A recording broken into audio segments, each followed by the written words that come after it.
Good morning, everyone. Welcome to Madikwe. Another day, another carcass. This is not the giraffe carcass. You may be able to tell it is, in fact, an old buffalo who died of natural causes and got stuck there. So that's a very sad story. We thought we'd come to some hyenas, but no, it looks like it's already almost finished. Good morning. My name is Lauren. Rian is on camera, and we're in the season. We're transitioning between summer and winter. It's hot during the day, but there's no rainfall. So this situation is very sad, I'm afraid. The buffalo was found yesterday, and he was obviously trying to wallow and got stuck. Completely natural. I don't believe, from the information that I've gathered, that the lions were on it. I believe the entire carcass has been finished by hyenas. We saw a few running around, and vultures. But sadly, it's already 9. It's already 10 to 10 here. It's very late to sort of start your game drive. So naturally, it's getting very, very hot, and a lot of the animals that were feeding on it throughout the night probably are finished feeding, and they're full, and they want to be in the shade.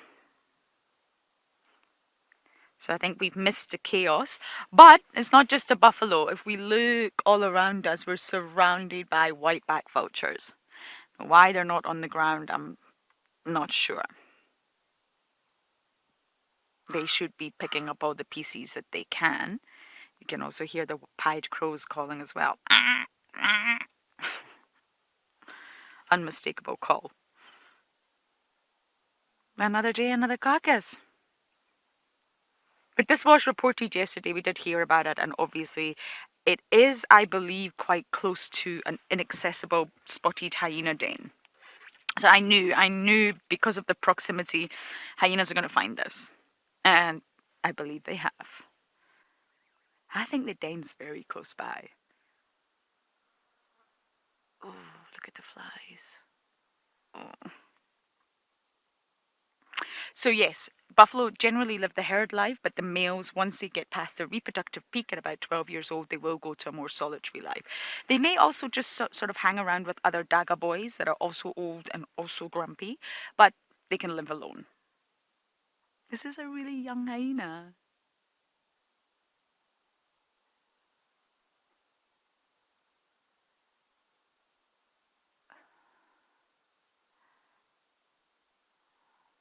I'm convinced the den's not too far from here. I know it's in this area, but I actually think it's pretty close. Ah, another day, another carcass, and a... Whoa. Wow. Okay, he's really climbing inside. Ooh. We ended up leaving the buffalo because the hyena disappeared and the vultures flew off, which meant that Rian and I were just literally staring at a dead buffalo. And no one really wants that. So we have come to the famous Melarani pan, and Melarani is famous because of what you can see right now. It is never not full. And this is still autumn, kind of. We're not fully in the swing of winter yet. We're getting there, but we're not there yet. And in winter, when there's no other water available anywhere, the pans become so active and so eventful that, especially this one, you'll see multiple species, multiple interactions, multiple sort of behaviors, and it's just a really incredible pan. And you can see in the background you've got the Dwarsbergs mountains. Rian can probably say that better than I can. And although it is a man-made pan, it's definitely not as aesthetically pleasing as a natural structure.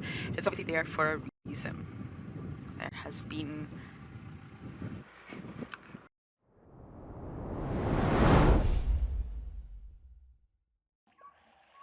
A little bit more activity here.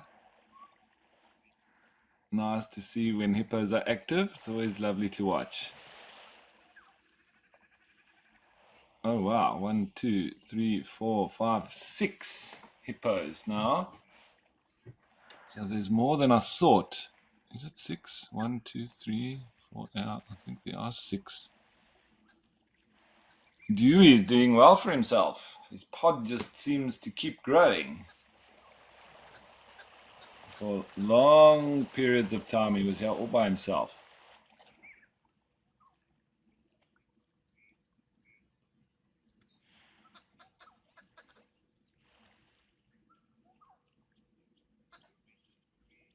I wish we could see under the water and what they're doing.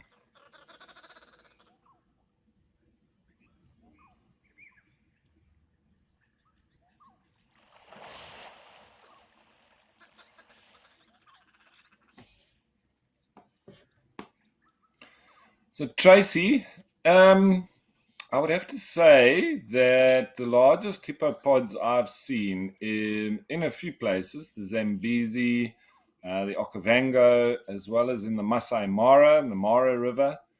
Um, I would say about, it depends on how many males there are and very big territorial males. But I've seen pods of 25 plus. I'd say about 30 is probably the biggest pods that I've seen in the Mara River. Lots and lots of females there, and also big bulls. But when you have that concentration of them, you notice that they're all full of wounds and scars, and so I think there's just so much more fighting that takes place when there's higher concentrations of hippos. So not always great to see because, as I say, they fight a lot, and you can see these open wounds that they have, and it can't be nice for them, and that includes the females. They also get stuck in, so and get um, sort of beaten up by lots of the males as well. And you've got a concentration and not so much space. Yeah, so it does become quite a conflicted zone when you've got more hippos. So I like it when there's just small pods like this. You don't see as much of that aggression. So, not to be outdone, we also have some elephants here at the Djuma waterhole. And this cute little baby, it was trying to use its trunk a minute ago, but they don't really know how to use it until they're about 2 years of age. So this one probably even younger than a year because it's a little bit at the top of the head. So it's only a few months old, I would say. And that trunk is literally like a fire hydrant that's out of control. But sometimes we do find here on Juma that the drinks are rather brief.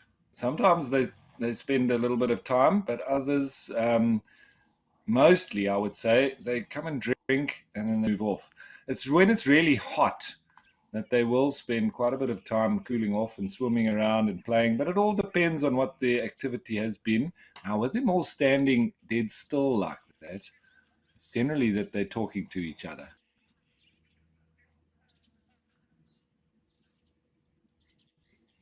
There's a real conversation going on.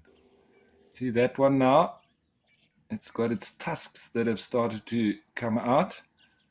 So that's just over 2 years old.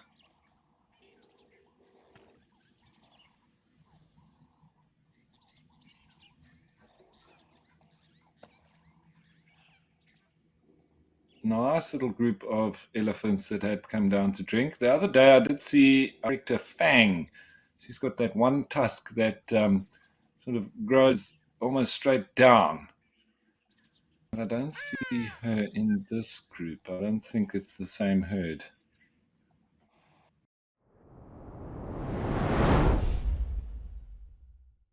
They are the largest elephants in the world. This is a known fact. So they're the tallest, and I think some of the biggest heads that you'll ever see on a bull elephant.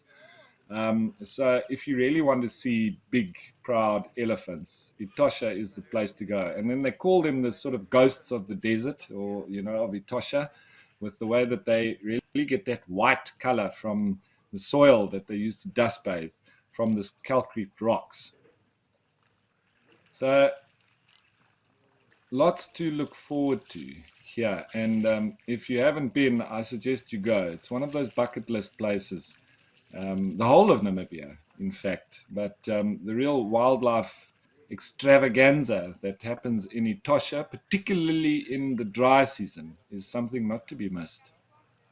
And the landscape that you see these animals in as well, when you see a lion walking across the pan, it's just the photography is out of this world. The contrasts of colors is just incredible. And these real desert adapted species, special birds that you get nowhere else. And it just makes for a wonderful scene. Very high population of cheetah as well, and lots of browns too. So lots to go and photograph in the Etosha National Park. And very good network of roads for self-driving. So yeah, I suggest you put that on your next travel agenda. But folks, we are heading towards the end of the show. So as always, thanks to the wildlife for being the stars, and thanks to the whole Wild Earth team, and especially the guys behind the scenes, but also the naturalists and Andrew, as well as the camera operators. It's a wonderful team effort. But what could we do without the wildlife in these wonderful locations? So I think that's where the best or biggest thanks needs to be reserved. But don't forget, there's the sunset safari later on, as well as the sunrise safari tomorrow. And as always, we get to do it all again. So that's it from me for now, folks. Ciao for now.